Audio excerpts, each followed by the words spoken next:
Kürdistan neresidir diye merak edenler olacaktır. Binlerce yıl önce antik kaynaklarda Kardukya ve Kurti olarak geçen topraklardır Kürdistan. 1031 yılında Kürt Mervani Devleti Generali Payel'in Urfa cephesinden başkent Maya Farkin yani Silvan'a gönderdiği mektupta "Sadece ben değil, tüm Kürdistan zor durumda. Acilen ek askeri destek gönderin." dediği yerdir Kürdistan.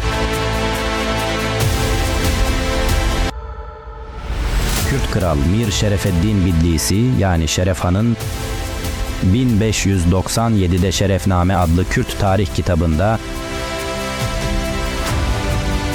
Kürtlerin memleket sınırları, okyanustan ayrılan Hürmüz Denizi kıyısından başlar, bir doğru çizgi üzerinde oradan Malatya ve Maraş şehirlerinin sonuna kadar uzanır şeklinde tarif ettiği geniş coğrafyadır Kürdistan.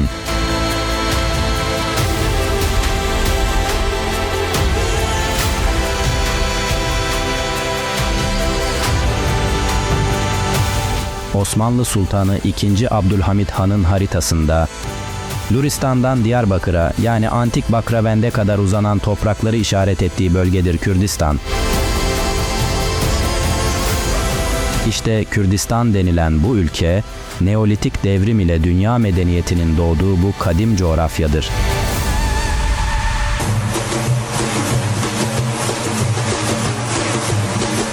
Bedel Boseli adlı sayfa ve kanalımda yayınlanan bu Kürt tarihi video serisi ilerledikçe Kürt nedir, Kürtler kimdir, Kürtlerin ataları kimlerdir, Kürtçenin kökeni nereden gelir gibi konuları net bir şekilde öğreneceğiz. Tabii siz takipçilerimin desteğiyle. Gelin hep birlikte Kürt ulusunun oluşumu konusunda uzman